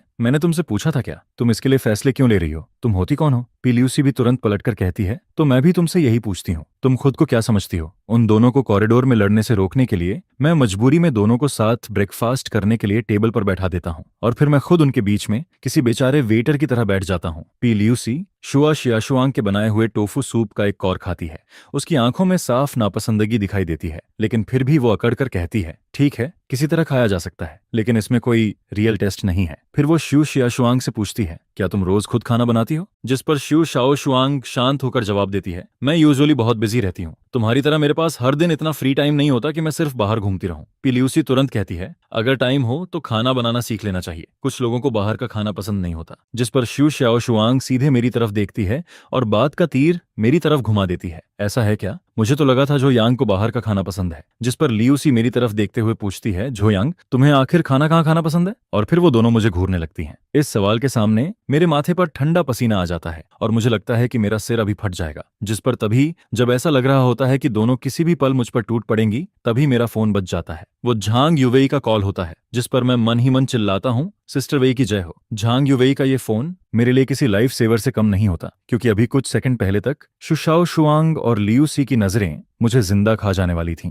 मैं तुरंत फोन उठाकर कहता हूँ, हेलो जांग, क्या कंपनी में इमरजेंसी है। ठीक है, मैं अभी आता हूँ। मैं कंपनी में इमरजेंसी होने का बहाना बनाता हूँ और पूरी एक्टिंग करने की कोशिश करता हूँ, लेकिन ये दोनों लड़कियां इतने समय से मेरे साथ हैं कि मेरी आंखें जरा सी भी इधर उधर होती हैं तो इन्हें तुरंत पता चल जाता है कि मैं झूठ बोल रहा हूँ। जिस पर लिविंग रूम, जो पहले से ही भारी माहौल में था, अब और भी ज्यादा ठंडा हो जाता है। मैं बोलना बंद कर देता हूँ और लियूसी भी चुपचाप अपना सिर झुका लेती है। उस ब्रेकफास्ट के दौरान मुझे सच में ऐसा लग रहा होता है जैसे मैं किसी मौत की सजा के बीच बैठा हूं। यहां तक कि प्लेट में रखे फ्राइड डॉ स्टिक्स भी मुझे किसी टॉर्चर जैसे लगने लगते हैं। पूरा माहौल इतना भारी हो जाता है जैसे हवा भी रुक गई हो। जिस पर मैं जल्दी जल्दी खाना खत्म करता हूं और वहां से निकलने की कोशिश करता हूं। मैं लियूसी की तरफ देखकर कहता हूं, बड़ी स्टार, रहने दो, अगर किसी ने तुम्हें मेरे साथ देख लिया तो तुम मुसीबत में पड़ जाओगी, मैं तुम्हें मन खुद छोड़ देता हूं। लेकिन जैसे ही मुझे लगता है कि दूसरा वर्ल्ड वॉर फिर से शुरू होने वाला है, मैं तुरंत उठ जाता हूं और कहता हूं, रहने दो, मैं सबवे से चला जाऊंगा। इसके बाद मैं वहां से ऐसे भागता हूं जैसे जान बचाकर निकल रहा हूं और मेरे पीछे वो दोनों अचानक किसी अजीब से समझौते पर पहुंच जाती हैं। जिस पर शू शाओ शुआंग ठंडे चेहरे से लियूसी से कहती है, सिर्फ झुआओ निंग ही वापस नहीं आई है, वो बाई सरनेम वाली औरत भी वापस आ चुकी है और वो भी झुआओ यांग पर नजर रखे बैठी है। इसलिए हमारे बीच लड़ने से अच्छा है कि पहले बाहर वालों से डील किया जाए। और इसी समय मैं सबवे में बैठा हुआ अपनी जिंदगी के बारे में सोच रहा होता हूँ। मुझे लग रहा होता है कि मैं सच में अपनी जान दांव पर लगाकर जी रहा हूँ। अगर मैं ऐसे ही इन सबके बीच फंसा रहा तो एक दिन सच में खत्म हो जाऊंगा। जिस पर मैं मन ही मन कसम खाता हूँ कि आज से मैं लड़कियों से दूर रहूंगा और सिर्फ अपने करियर पर ध्यान दूंगा। लेकिन रियलिटी मुझे एक मौका भी नहीं देती, क्योंकि तभी सबवे में एक स्कूल गर्ल मुझे पहचान लेती है। वो अचानक चिल्लाकर कहती है, क्या तुम झो यांग हो। जिस पर पूरा डिब्बा एकदम से शोर से भर जाता है। कोई फोटो मांगता है, कोई ऑटोग्राफ, और कुछ लोग मेरे चारों तरफ जमा हो जाते हैं। मैं किसी शर्मिंदा भगोड़े की तरह किसी तरह उनसे बचते हुए सबवे से नीचे उतरता हूँ। लेकिन कंपनी के नीचे पहुंचने तक भी मेरा दिमाग अभी तक ठीक नहीं हुआ होता। मैं बस जल्दी से ऑफिस पहुंचना चाहता था। तभी पीछे से एक आदमी हुडी पहने हुए मेरी तरफ आता है और धीरे से पूछता है, तुम झाओ यांग हो, है ना। मैं बिना उसकी तरफ देखे कैजुअली जवाब देता हूँ, अभी थोड़ा अर्जेंट काम है, अगली बार साइन दे दूंगा। मुझे लगता है कि वो भी कोई फैन है, लेकिन अगले ही पल एक ठंडी चमक मेरी आंखों के सामने से गुजरती है। जिस पर वो आदमी अचानक नाइफ निकालकर मेरे गले की तरफ वार करता है। मैं इंस्टिंक्टिवली पीछे हटता हूँ, जिस वजह से वो वार मेरे गले की जगह कंधे पर लग जाता है। मेरे कंधे से तुरंत खून निकलने लगता है, लेकिन वो आदमी बहुत तेजी से हरकत करता है। वो मेरा कंधा पकड़ लेता है और इससे पहले कि मैं कुछ कर पाऊं, उसका नाइफ मेरे पेट में घुस चुका होता है। जिस पर कंपनी के नीचे का वो आम सा रास्ता अगले ही पल किसी डरावने सीन में बदल जाता है। वो आदमी नाइफ वापस खींचने ही वाला होता है कि तभी मैं पूरी ताकत से उसका हाथ पकड़ लेता हूँ और जोर से चिल्लाता हूँ, आग लग गई, जल्दी आओ। मेरी आवाज सुनकर आसपास के लोग तुरंत इकट्ठा होने लगते हैं। जिस पर किलर घबरा जाता है और जल्दी से अपने साथी की मोटरसाइकिल पर बैठकर वहां से भाग जाता है। जमीन पर गिरने से पहले मैं बस इतना कह पाता हूँ, एम्बुलेंस बुलाओ। 5 मिनट बाद मोशन मीडिया के बाहर जहांग युवेई मेरा इंतजार कर रही होती है, लेकिन मेरी जगह वहां पे ल्यूसी और शू शाओ शुआंग भी पहुंच जाती हैं। तीनों औरतों को अभी तक ये तय करने का मौका भी नहीं मिला था कि मुझे कौन अपने पास रखेगी। तभी कंपनी का एक एम्प्लॉय भागता हुआ आता है। उसका चेहरा पूरी तरह सफेद पड़ा होता है। जिस पर वो चिल्लाकर कहता है, झो यांग को सबवे स्टेशन पर नाइफ मार दिया गया है, बहुत खून निकल रहा है। यह सुनते ही शू शाओ शुआंग की आंखों के सामने अंधेरा छा जाता है और वो वहीं जमीन पर गिर जाती है, जबकि पेई ल्यूसी की आंखें पूरी तरह बदल जाती हैं। उनमें ना आंसू होते हैं, ना डर, सिर्फ पागलपन और गुस्सा होता है। वो बिना कुछ बोले ठंडे चेहरे से मुड़ती है और कहती है, तुम लोग हॉस्पिटल जाओ, मैं जुआओनिंग को ढूंढने जा रही हूँ। शू श्याओ शुआंग उसे रोकने की कोशिश करती है, लेकिन पेई ल्यूसी बिना एक्सप्रेशन के कहती है, जिसने उसे चोट पहुंचाई है मैं उसे टुकड़ों में तोड़ दूंगी। जिस पर शू श्याओ शुआंग उसे नहीं रोकती। वो सिर्फ अपना फोन निकालती है, क्योंकि उसे पता होता है कि जोयांग पर हुए इस अटैक के बाद क्लाउड सिटी पूरी तरह बदलने वाली है। एम्बुलेंस के अंदर झांग युवेई मेरा हाथ कसकर पकड़े रहती है। वो रोते हुए बार बार कहती है, अगर तुम्हें कुछ हो गया तो मैं भी नहीं जीऊंगी। जिस पर मैं मुश्किल से मुस्कुराता हूँ और उसे कहता हूँ, पेई ल्यूसी मुझे मरने नहीं देगी, चिंता मत करो। डॉक्टर की जांच के बाद पता चलता है कि नाइफ पर कोई पॉइजन नहीं था। यह सुनकर मैं राहत की सांस लेता हूँ। फिर मैं मुश्किल से अपना खून से भरा हाथ उठाता हूँ और कहता हूँ, मैंने उसके हाथ की स्किन अपने नाखूनों में फंसा ली थी, उसमें उसका डीएनए होगा। जल्दी से एविडेंस कलेक्ट करो, चाहे मेरे अंदर सिर्फ एक सांस ही क्यों ना बची हो। जिसने मुझे मारने की कोशिश की है, मैं उसे इसकी कीमत जरूर चुकवाऊंगा। क्लाउड सिटी में रेड डार्क ग्रुप को सबसे ताकतवर अंडरग्राउंड फोर्स माना जाता है, जिसने खुद को सबसे अच्छे तरीके से साफ इमेज में बदल लिया था। और उस ग्रुप की रूलर जुआओनिंग सिर्फ 31 साल की थी। वो क्लाउड सिटी के सबसे अमीर लोगों में से एक थी। इसी समय ये पुरानी अंडरवर्ल्ड क्वीन शीशे के सामने खड़ी होकर खुद को तैयार कर रही होती है, उस आदमी से मिलने के लिए जिससे वो सबसे ज्यादा प्यार भी करती है और सबसे ज्यादा नफरत भी, जोयांग। वो अपने पुराने सख्त कपड़े उतार देती है और उनकी जगह एक लाल रंग की टाइट ड्रेस पहनती है, जिसे देखकर कोई भी आदमी अपना होश खो दे। लेकिन फिर भी जोयांग उसके सामने नहीं आता। मेरा इंतजार करने वाली ऑफिस में घुसकर आई हुई पेई ल्यूसी होती है। वो सीधे जुआओनिंग के सामने जाकर कहती है, सही कहा, सिर्फ तुम ही उसे कंट्रोल कर सकती हो, उसे हॉस्पिटल पहुंचा दिया गया है। जिस पर पेई ल्यूसी ठंडे चेहरे से आगे कहती है, किसी ने उसे नाइफ मार दिया है। यह सुनते ही जुआओनिंग के चेहरे पर मौजूद पांचवी बहन वाली नरमी एक पल में गायब हो जाती है और उसकी जगह भयानक गुस्सा आ जाता है। जिस पर वो धीरे से कहती है, जिसने भी उसे हाथ लगाया है, याओ नियांग उसे अपने हाथों से खत्म करेगी। पिल्यूसी मानती है कि उसकी पहुंच अंडरग्राउंड ब्लैक मार्केट तक नहीं है, इसलिए मजबूरी में वो अपनी पुरानी दुश्मन जुआओनिंग के पास आती है। जिस पर जुआओनिंग ठंडी आवाज में कहती है, लगता है कुछ लोग 12 घंटे के अंदर मेरा नाम भूल गए हैं। ठीक है, मैं उन्हें फिर से याद दिलाती हूँ। उसी समय हॉस्पिटल में मेरी सर्जरी अभी खत्म हुई होती है और जब पुलिस मुझसे सवाल करती है, तब मैं हैरानी वाली शांति के साथ जवाब देता हूँ। मैं कहता हूँ, किलर का डीएनए मेरे नाखूनों में होना चाहिए, शायद वो तुम्हारे काम आए। ऐसा लग रहा होता है जैसे पुलिस पहले भी ऐसे केसेस देख चुकी है। जिस पर वो जल्दी से बात खत्म करती है और फिर वहां से चली जाती है। पुलिस के जाने के बाद मैं हॉस्पिटल बेड पर लेटकर चैन की सांस लेता हूँ। लेकिन मैं इतना शांत क्यों हूँ, इसकी वजह मूवीज नहीं है। असल वजह यह है कि 6 साल पहले मैंने सच में किसी को मार दिया था और उस काम में मेरी पार्टनर मेरी एक्स गर्लफ्रेंड जुआओनिंग थी। जैसे ही मुझे जुआओनिंग का नाम याद आता है, मेरे पूरे शरीर में ठंडक दौड़ जाती है और उसके साथ एक अजीब सा गुस्सा और डर भी वापस आने लगता है, क्योंकि 6 साल पहले जो हुआ था वो मेरी यादों में किसी जलते हुए निशान की तरह छपा हुआ है, जिस पर मैं मन ही मन कसम खाता हूँ, चाहे कुछ भी हो जाए मैं उससे मिलने नहीं जाऊंगा। क्योंकि अगर मैंने उसे फिर से देखा तो बड़ी मुश्किल से उससे दूर बनाई हुई मेरी जिंदगी पूरी तरह टूट जाएगी। इसी बीच झांग युवेई हाथ में खाना लेकर वार्ड में आती है। वो मेरे पास आकर कहती है, तुम्हारा फेवरेट खाना लेकर आई हूँ। जिस पर मैं तुरंत पूछता हूँ, सिस्टर वेई, पी ल्यूसी और शू श्याओ शुआंग कहाँ हैं? वो दोनों क्यों नहीं आई? मैं पूछना तो चाहता हूँ कि वो दोनों आखिर कहाँ गई हैं, लेकिन झांग युवेई मेरी सारी आदतें पहले से समझती है। जिस पर वो मुझे घूरकर कहती है, उनके पास जरूरी काम है, तुम बस यहाँ चुपचाप लेटे रहो। भले ही वो बात को कैजुअली टाल देती है, लेकिन मुझे साफ महसूस होने लगता है कि क्लाउड सिटी में कुछ बहुत बड़ा शुरू हो चुका है। और मेरा अंदाजा सही निकलता है, क्योंकि इस समय पूरा क्लाउड सिटी हिल चुका होता है। ऊपर से देखने पर मेरे नाम से जुड़े 30 से ज्यादा टॉपिक्स हॉट सर्च में चल रहे होते हैं।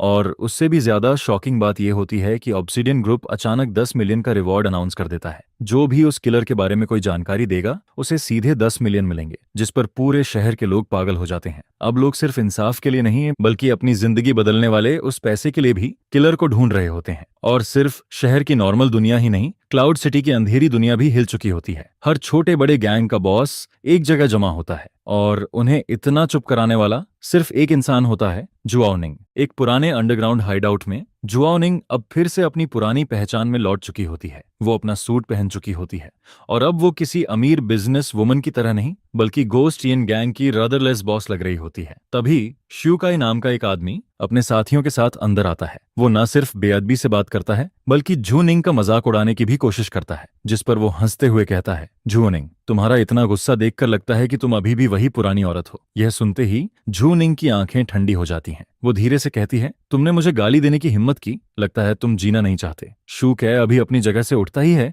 कि अगले ही पल पीछे से एक स्वॉर्ड उसके शरीर को पार कर जाती है, जिस पर श्यूकाई वहीं जम जाता है।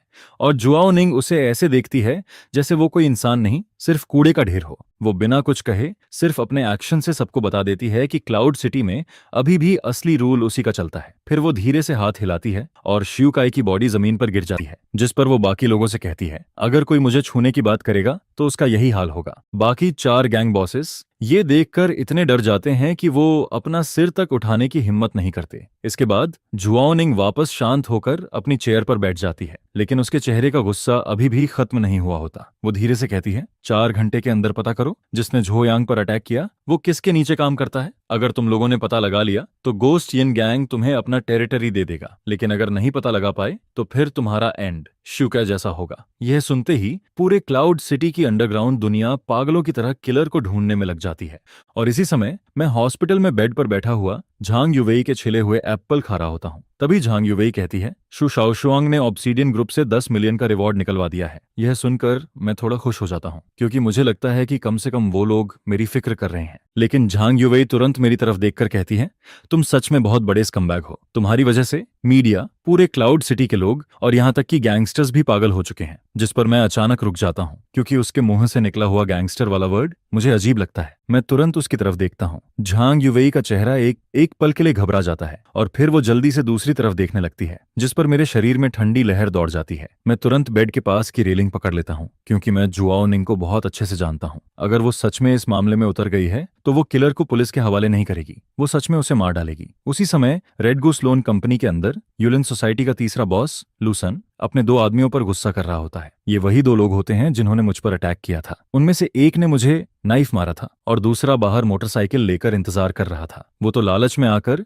मेरे ऊपर अटैक करने वाले उन दोनों लोगों का सिर भी ऑब्सीडियन ग्रुप को बेचकर 10 मिलियन का रिवॉर्ड लेना चाहता था। लेकिन तभी उसे बॉस वांग चेनक का फोन आता है, और जैसे ही उसे पता चलता है कि 6 साल से गायब जुआओ निंग भी खुद लोगों को ढूंढने निकल चुकी है, वो सीधे डर के मारे जमीन पर गिर जाता है। जिस पर लू वॉल तुरंत फैसला करता है, हमें अभी इसी वक्त यहाँ से निकलना होगा। ये जगह अब सेफ नहीं है। लेकिन मोटरसाइकिल चलाने वाला उसका छोटा साथी उसके साथ मरना नहीं चाहता था, जिस पर वो चुपके से ऑब्सीडियन ग्रुप को फोन कर देता है और कुछ ही देर में सारी जानकारी शो शाओशुआंग तक पहुंच जाती है। वो घृणा से हंसती है और पुलिस को फोन करने के बजाय सीधा उनकी लोकेशन जुआओ निंग को भेज देती है, क्योंकि वो चाहती है कि कानून से पहले वो कमीने लोग असली नरक का दर्द महसूस करें। उसी समय यूलिन सोसाइटी का बॉस वांग चेन अभी भी के टीवी में बैठा हुआ होता है। उसकी गोद में एक लड़की होती है और वो शराब पीते हुए गाना सुन रहा होता है। वो अभी भी अपने मजे में डूबा होता है और सोच रहा होता है कि घोस्ट यिन नान्याकोहियन गैंग का एरिया अब उसका हो जाएगा। लेकिन तभी के टीवी का दरवाजा खुलता है और जुआओ निंग अंदर आती है, जिस पर वांग चेनक का चेहरा एकदम सफेद पड़ जाता है। उसकी जान जैसे शरीर से निकल जाती है। वो कांपते हुए कहता है, सिस्टर जुआओ, आप यहाँ कैसे?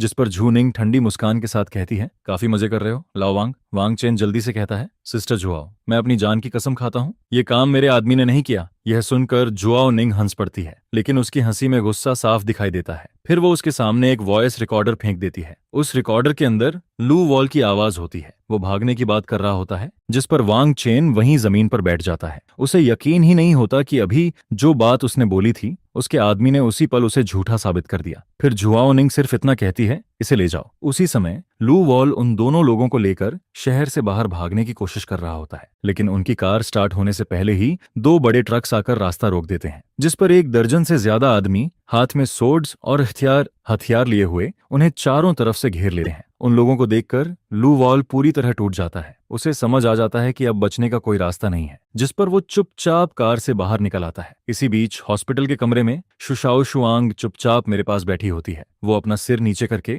मेरे बहुत करीब बैठी रहती है। सुबह हुई लड़ाई को याद करके वो अभी भी थोड़ा गुस्सा होती है, लेकिन मुझे देखकर वो फिर से उसी छोटे पप्पी जैसी बन जाती है। उसकी आंखें लाल होती हैं, और जब मैं सोचता हूँ कि उसने मेरे लिए पूरे शहर में 10 मिलियन का रिवॉर्ड लगवा दिया, तो मेरे दिल में एक अजीब सी मिठास महसूस होने लगती है, जिस पर मैं उसके सिर पर हाथ फेर देता हूँ। लेकिन ये सुकून ज्यादा देर नहीं रहता, क्योंकि जैसे ही मैं उसका हाथ पकड़ता हूँ, मैं तुरंत पूछता हूँ, सच बताओ, क्या जुआओ निंग भी इसमें शामिल है? जिस पर शु शाओशुआंग एक पल के लिए चुप हो जाती है, लेकिन आखिरकार वो धीरे से सच बता देती है। वो कहती है, पे ल्यूसी ने ही जुआओ निंग को ढूंढा था। यह सुनते ही मेरे पूरे शरीर में ठंडा पसीना निकल आता है। पी ल्यूसी पहले से ही मेंटली अनस्टेबल है, और जुआओ निंग ऐसी औरत है जो बिना पलक झपकाए किसी को भी मार सकती है। मैं जैसे ही इन दोनों को एक साथ इमेजिन करता हूँ, मेरा दिल जोर से धड़कने लगता है। क्योंकि मैं सच में डर जाता हूँ। एक छोड़ी हुई फैक्ट्री के अंदर गर्म हवा में मौत की बदबू फैली हुई होती है। लू चियांग और उसके दोनों आदमी झुओनिंग और पेई ल्यूसी के सामने घुटनों पर बैठे होते हैं, जिस पर झुओनिंग अभी तक कुछ नहीं करती।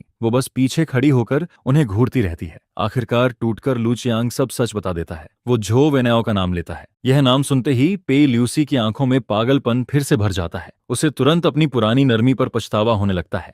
वो सोचती है कि उसने झो वेनाओ को छोड़कर गलती की, जिस पर वो ठंडी आवाज में कहती है, मुझे एक नाइफ दो। उस पल ये फेमस एक्ट्रेस पूरी तरह बदल जाती है। वो किसी बदला लेने वाली शैतान जैसी लगने लगती है। वो नाइफ पकड़कर लू चियांग और उसके आदमी की तरफ बढ़ने लगती है। उसके शरीर से निकलती हुई खून की प्यास वहां मौजूद हर इंसान को डरा देती है। लेकिन जैसे ही वो नाइफ उठाती है, तभी उसका फोन बज जाता है, जिस पर फोन की स्क्रीन पर मेरा नाम दिखाई देता है। मेरी आवाज सुनते ही उसकी आंखों का वो लालपन धीरे धीरे कम होने लगता है। वो तुरंत अपनी आवाज नरम करके कहती है, झोयांग, तुम्हारी चोट कैसी है? लेकिन दूसरी तरफ मैं बहुत गुस्से में होता हूँ। मैं बिना कुछ घुमाए सीधे कहता हूँ, अगर तुमने किसी को मारा तो फिर कभी मुझसे मिलने मत आना। पी ल्यूसी जैसी पागल लड़की के लिए ये बात किसी सजा से कम नहीं होती। जिस पर वो मजबूरी में बहुत दुखी होकर अपने गुस्से को रोक लेती है। फिर वो फोन झुओनिंग को दे देती है, जिस पर फोन हाथ में लेते ही ये अंडरवर्ल्ड क्वीन तुरंत अपनी आवाज बदल देती है। वो हंसते हुए कहती है, डियर, क्या तुम मुझे मिस कर रहे थे? लेकिन मैं उसे भी गुस्से में डांटना शुरू कर देता हूँ। मैं उसे साफ कहता हूँ कि अगर उसने कुछ गलत किया तो मैं उससे हमेशा के लिए दूर हो जाऊंगा। लेकिन हैरानी की बात यह होती है कि झुओनिंग को बिल्कुल भी गुस्सा नहीं आता, बल्कि उसका चेहरा हल्का लाल हो जाता है और वो अंदर ही अंदर और ज्यादा खुश होने लगती है, क्योंकि जितना ज्यादा मैं उसे डांटता हूँ वो उतना ही ज्यादा एक्साइटेड हो जाती है। फोन रखने के बाद मैं किसी तरह राहत की सांस लेता हूँ। कम से कम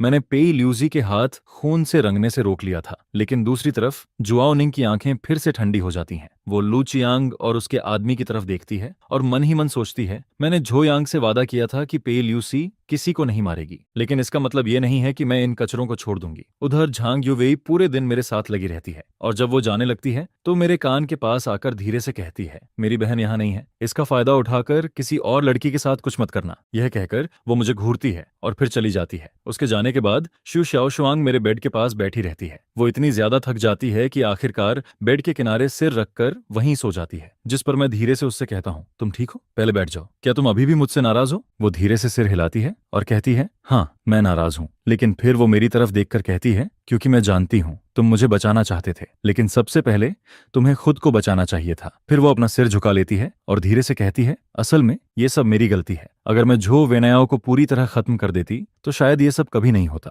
झो वेनाओ ही मर्डरर है, उसी ने पैसे खर्च किए थे। उसने मुझे लाल आंखों के साथ बताया था कि मैन मास्टरमाइंड झो वेनाओ ही है, बस वो 6 साल पहले वाली अगली फैमिली रिवेंज लेने नहीं आई है।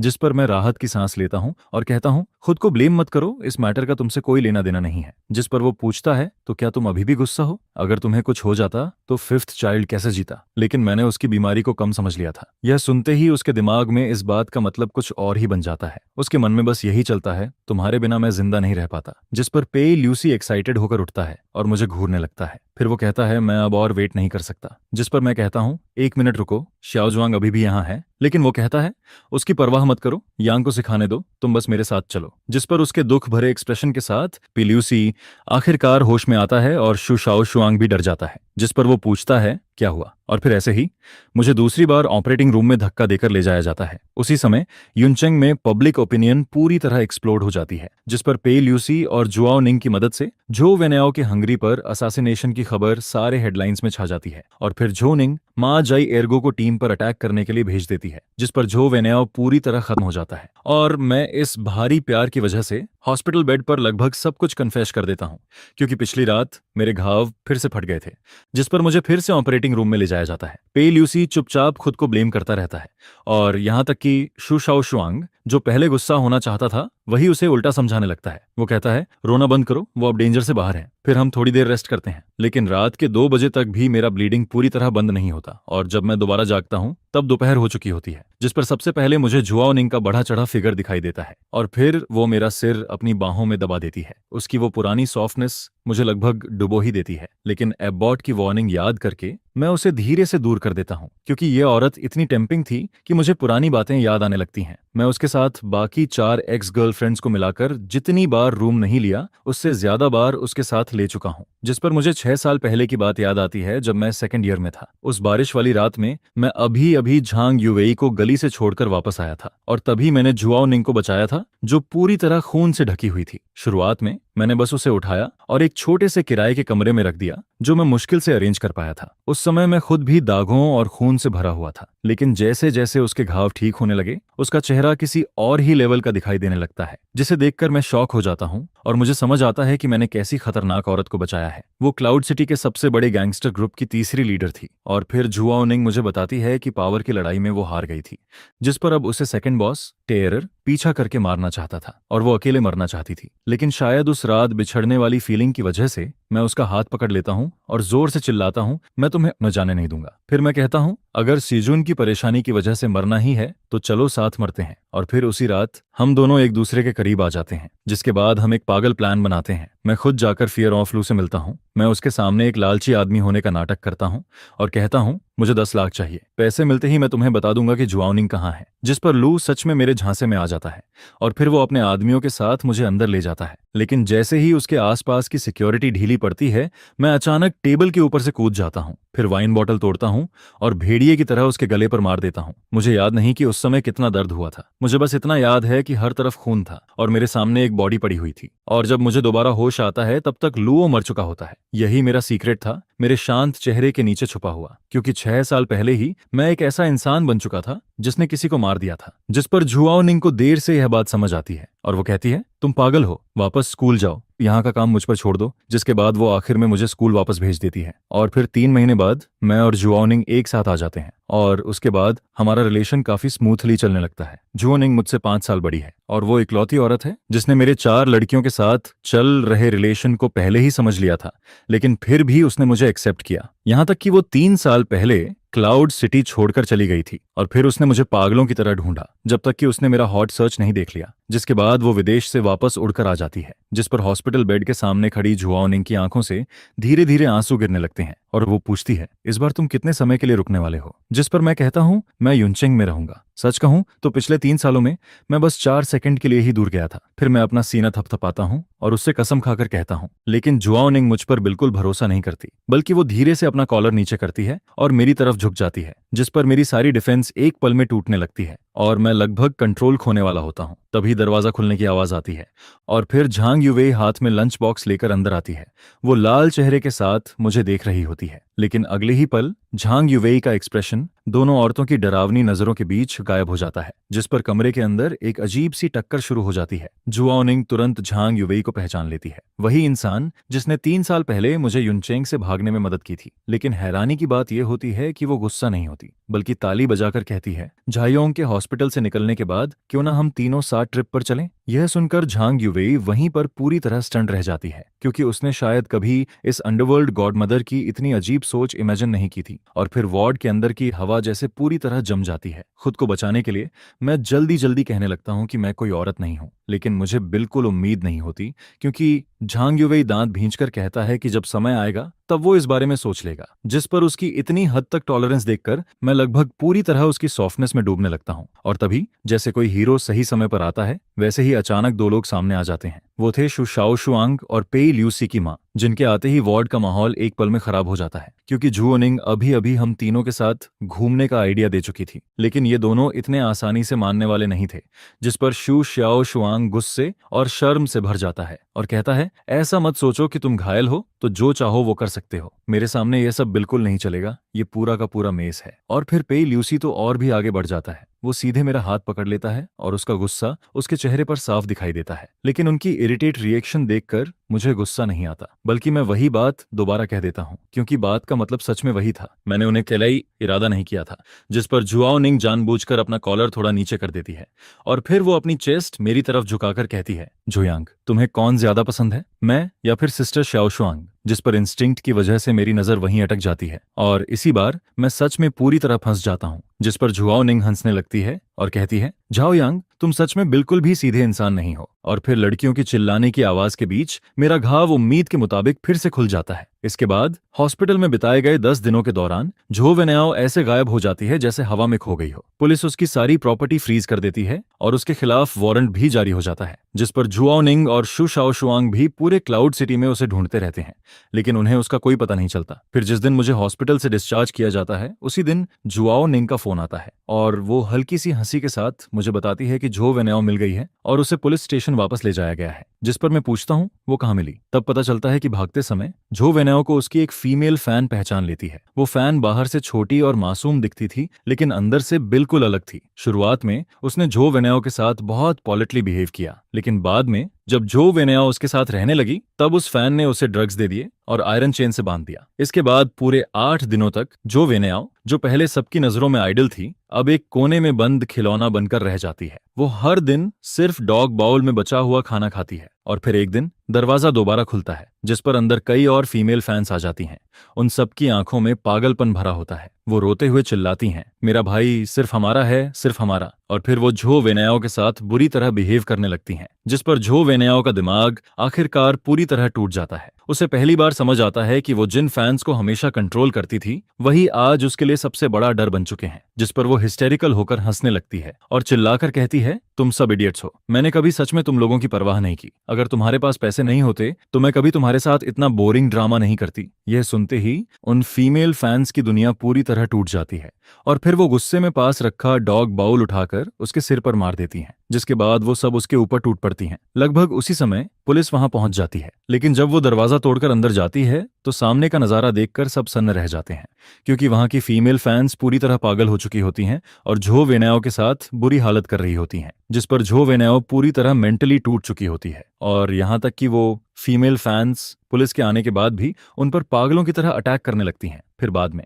इन्वेस्टिगेशन के दौरान मुझसे पूछा जाता है कि क्या मैं झो वेनाओ से नफरत करता हूं, जिस पर मैं शांति से जवाब देता हूं, मैं उससे या उसके फैंस से नफरत नहीं करता। वो दोनों बस बहुत बीमार लोग हैं जिनकी सोच और वैल्यूज पूरी तरह खराब हो चुकी हैं। जिस पर मॉनिटर में दिखाई दे रही झो वेनाओ का चेहरा बिल्कुल खाली होता है और पुलिस कहती है कि उसकी मेंटल कंडीशन अब खराब हो चुकी है। लेकिन मैं जानता हूं अब वो अपनी पूरी जिंदगी इसी डर में जिएगी कि कोई पागल फैन फिर से उसके सामने आ जाएगा और यही उसके लिए सबसे बड़ी सजा है। इसके बाद उसी दिन झुओ निंग मुझे 3 साल पहले वाले पुराने शहर में वापस ले जाती है। हम दोनों सोचते हैं कि उस सानहे होटल में जाएंगे जहां हम पहली बार डेट पर गए थे, लेकिन जैसे ही हम वहां पहुंचते हैं अंदर से आवाज आने लगती है, जिस पर हमें पता चलता है कि कुछ लोकल गुंडे होटल की मालकिन से प्रोटेक्शन मनी मांग रहे हैं। यह देखकर जुआओ निंग हल्का सा हंसती है, क्योंकि यह सब उसके लिए बहुत फेमिलियर था। अंडरग्राउंड वर्ल्ड का यही तरीका था। मैं कुछ बोल पाता उससे पहले ही जुआओ निंग मुस्कुराते हुए आगे बढ़ जाती है और फिर कहती है, आजकल के यंग लोग सफाई के रूल्स तक भूल गए हैं। जिस पर सामने खड़ा गुंडा उसे डांटने ही वाला होता है, लेकिन जैसे ही वो जुआओ निंग का चेहरा देखता है उसके हाथ से स्टील पाइप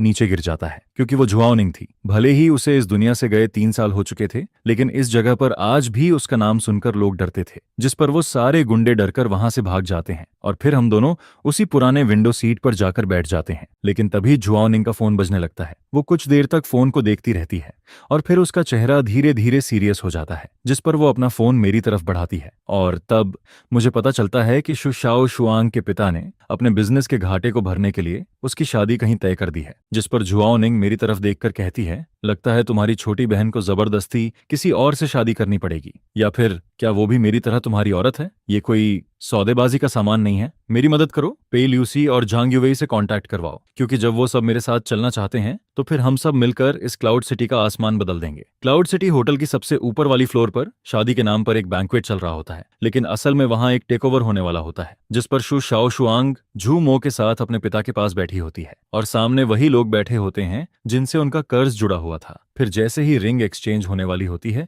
बैंक्वेट हॉल का दरवाजा जोर से खुल जाता है, जिस पर मैं 3 साल की दूरी और 20 दिनों की तैयारी के बाद बिल्कुल शांत चेहरे के साथ अंदर चला आता हूँ।